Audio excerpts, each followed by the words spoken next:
صلى الله عليه وسلم اللهم ليوفقنا لما تحبه وترضاه أما بعد وقرنا السلام عليكم وحمد مدن الله سبحانه وتعالى وما أنت نصور قليي إن السوق إيمانه متكمد أقولهنو حدينو نهاية أرضي جامعة بنغلاديش University of Health Science marka xigta waxa mahad elin iyo bogaadin iyo garab istaag mudan guddigii doorashada oo ugu horeeyo Ustaad Cabdirasaaq iyo dhammaan guddigii la shaqeynaysay waxaan kaloo mahad mudan ardaydii runtii maanta dantoodii gaarka ahayd u soo baajiyay danta guud ee jaamacadda sidoo kale waxaan rabaa inaan soo koobo taariikh nololeedkaygii kadibna aan u gudbo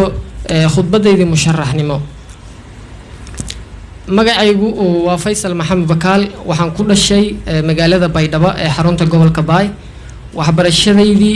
dugsigii hoose iyo dhaxab waxaan ku qaatay isla magaalada Baydhabo inta kadib waxaan u soo gudbay 20 February 2019 wadankan Bangladesh oo dhaca bartamaha Koonfur Aasiya Central South Asia si aan u rumeeyo rajadeydii waxbarasho ee jaamacadeed waxaan ku soo biiray jaamacadan Bangladesh University of Health Science kulliyada Environmental Health and Safety Occupational Health and Safety alxamdulillah hadda waxaan marayaa semesterkii afaraad inta kadib waxaan maanta isu soo sharxay gudoomiyaha ardayda jaamacadda BUHS haddii aan ku guuleysto xilkan gudoomiyaha ardayda jaamacadda BUHS oo aad ii doorataan si hagar la'aan ah aan ii la shaqaysaan waxaan qaban doonaa qodobadan soo socda kow magacaabis guddi tayo leh anigoo kaashanaya guddigii hore ee jaamacadda iyo guddiga doorashada sidoo kale ka warhaynta xaaladda ardayga sida waxbarashadiisa iyo caafimaadkiisa sidoo kale ka warhaynta xaaladaha ardayda sida guryaha ay ku nool yihiin sidoo kale sameynta kulamiyo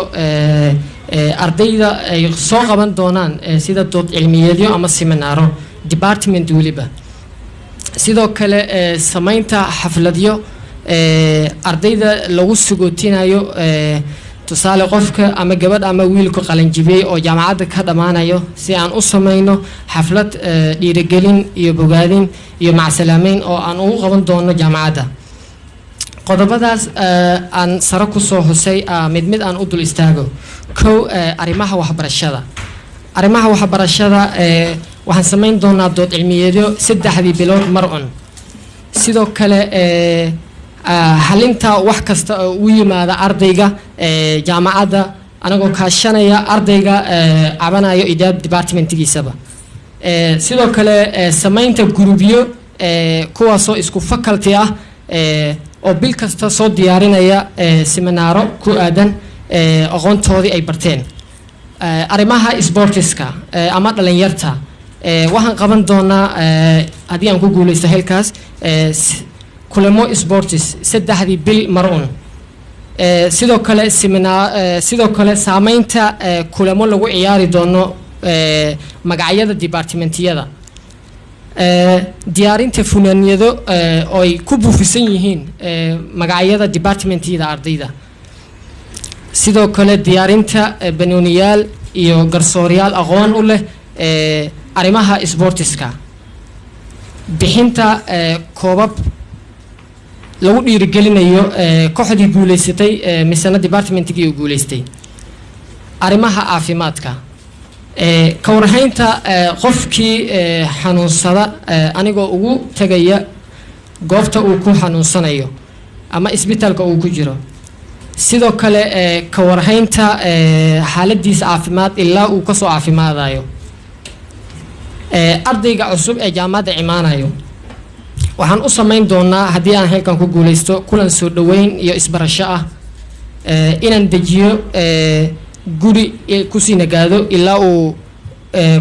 guri kale uu ka helayo haddii aan helo xog ku saabsan imaashihiisa wadankan waxaan u sii qaban doonaa guri si uusan cid kale hadhow aysan korfuul uga noqonin inaan ka shaqeeyo ama aan dejiyo guri u dhow jaamacadda